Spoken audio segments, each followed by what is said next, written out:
Hi everyone. In today's video, I'll be reading from the Holy Bible, the King James Version, and I'll be covering chapters 10 and 11 of the book of Matthew. So let's get started. And this is chapter 10 of the book of Matthew, verse 1. And when he had called unto him his 12 disciples, he gave them power against unclean spirits, to cast them out and to heal all manner of sickness and all manner of disease. Now the names of the 12 apostles are these: the first Simon, who is called Peter, and Andrew his brother, James the son of Zebedee, and John his brother, Philip and Bartholomew, Thomas and Matthew the publican, James the son of Alphaeus, and Lebbaeus, whose surname was Thaddeus, Simon the Canaanite, and Judas Iscariot, who betrayed him. These 12 Jesus sent forth and commanded them, saying, Go not into the way of the Gentiles, and into any city of the Samaritans enter ye not, but go rather to the lost sheep of the house of Israel. And as ye go, preach, saying, The kingdom of heaven is at hand. Heal the sick, cleanse the lepers, raise the dead, cast out devils. Freely ye have received, freely give. Provide neither gold nor silver nor brass in your purses, nor scrip for your journey, neither 2 coats, neither shoes, nor yet staves, for the workman is worthy of his meat. So he's sending his disciples out there to do the same thing Jesus has been doing. And he's telling his disciples that they don't have to worry about packing, that their needs will be met by the people that they see when they go to the cities that they're supposed to go to. And into whatsoever city or town ye shall enter, inquire who in it is worthy, and there abide till ye go thence. And when ye come into an house, salute it. And if the house be worthy, let your peace come upon it. But if it not be worthy, let your peace return to you. And whosoever shall not receive you, nor hear your words, when ye depart out of that house or city, shake off the dust of your feet.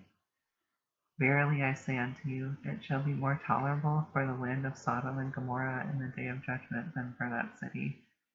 Behold, I send you forth as sheep in the midst of wolves. Be ye therefore wise as serpents, and harmless as doves. But beware of men, for they will deliver you up to the councils, and they will scourge you in their synagogues. And ye shall be brought before governors and kings for my sake, for a testimony against them and the Gentiles. So he's warning his disciples that there's going to be a lot of pushback from people and from the church. But when they deliver you up, take no thought how or what ye shall speak, for it shall be given you in the same hour what ye shall speak. For it is not ye that speak, but the Spirit of your Father which speaketh in you. And this is true. I have firsthand account of this. When I go to talk to people, especially like people at church, like a priest, it's not my words that come into my mouth. It's God and Mary. They can both talk through my body. It's very interesting. So I don't really worry about what I'm going to say, and it just comes out naturally, and it's not me talking. So that's the power of the Holy Spirit. And the brother shall deliver up the brother to death, and the father the child, and the children shall rise up against their parents and cause them to be put to death. And ye shall be hated of all men for my name's sake, but he that endureth to the end shall be saved. But when they persecute you in this city, flee ye into another, for verily I say unto you, ye shall not have gone over the cities of Israel till the Son of Man be come. The disciple is not above his master, nor the servant above his Lord. It is enough for the disciple that he be as his master, and the servant as his Lord. If they have called the master of the house Beelzebub, how much more shall they call him of his house? Fear them not, therefore, for there is nothing covered that shall not be revealed, and hid that shall not be known. What I tell you in darkness, that speak ye in light, and what ye hear in the ear, that preach ye upon the housetops. And fear not them which kill the body, but are not able to kill the soul, but rather fear him which is able to destroy both soul and body in hell. And are not 2 sparrows sold for a farthing, and one of them shall not fall on the ground without your Father? but the very hairs of your head are all numbered. Fear ye not, therefore, ye are more value, ye are of more value than many sparrows. So Jesus is telling his disciples, don't worry about anybody here on earth that can take your body or your life. Worry about sinning and demons in hell, because hell will destroy both your body and your soul.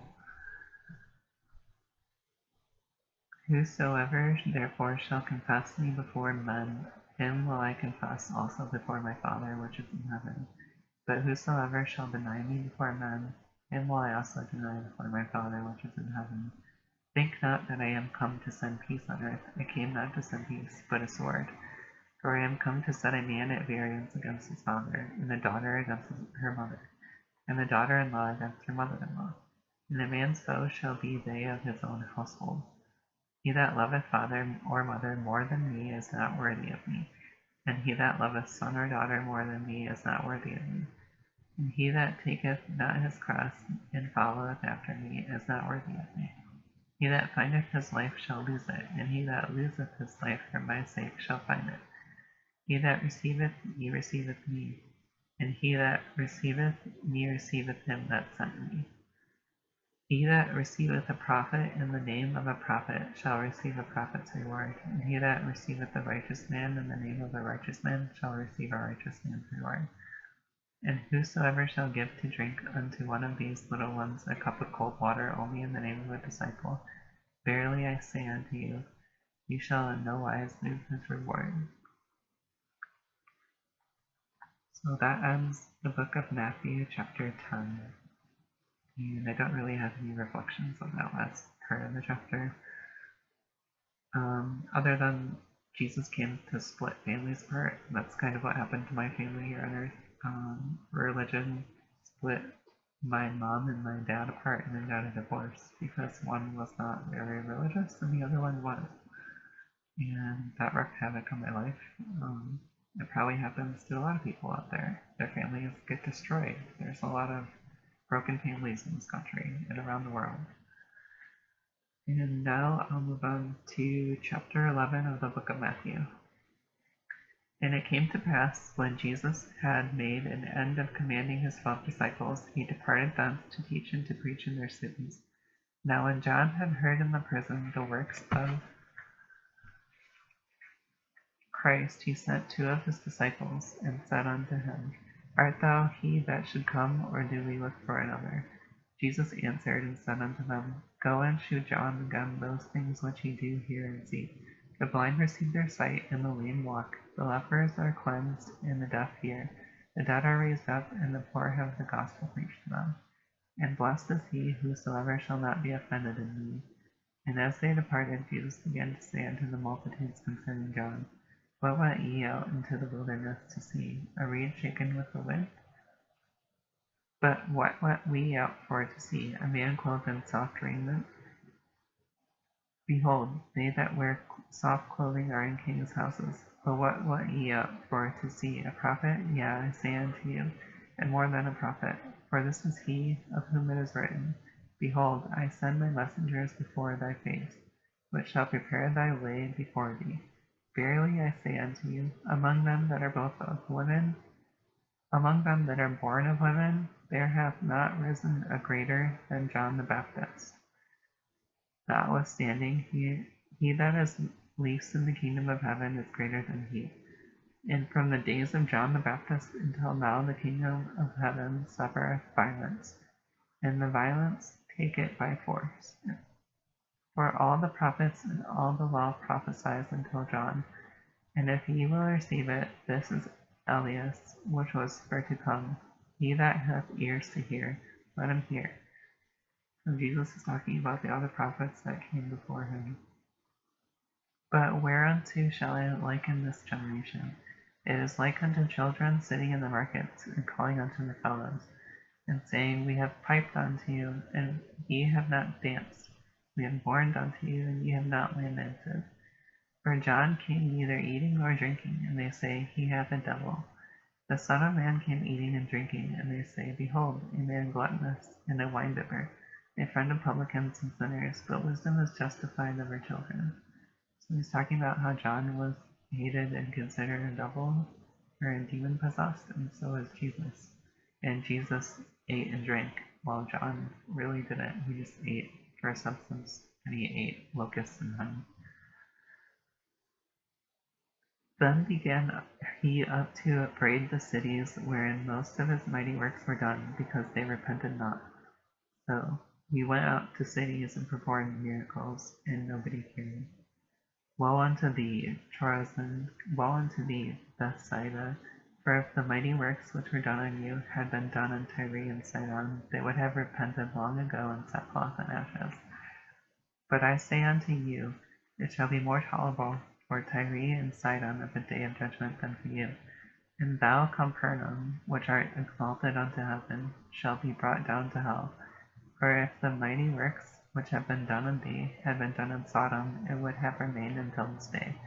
But I say unto you that it shall be more tolerable for the land of Sodom in the day of judgment than for thee.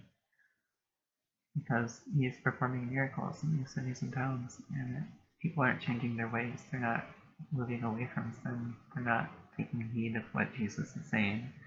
So Jesus is saying, I've been to all these places, and still they don't follow me, or they don't repent, and they don't stop sinning. So they're going to be in a worse position than Sodom and Gomorrah, which got destroyed. At that time Jesus answered and said, I thank thee, O Father, Lord of heaven and earth, because thou hast hid these things from the wise and prudent, and hast revealed them unto babes. Even so, Father, for so it seemed good in thy sight. All things are delivered unto me of my Father, and no man knoweth the Son but the Father. Neither knoweth any man the Father save the Son, and he to whomsoever the Son will reveal him. Come unto me, all ye that labor and are heavy laden, and I will give you rest. Take my yoke upon you, and learn of me, for I am meek and lowly in my heart, and ye shall find rest unto your souls. For my yoke is easy, and my burden is light. So Jesus is just saying, follow him and follow what he teaches. And it's not that hard to follow Jesus Christ. It's not.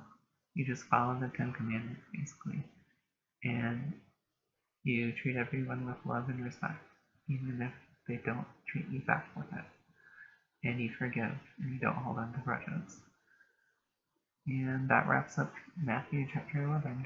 So I'll see you in the next video. Bye.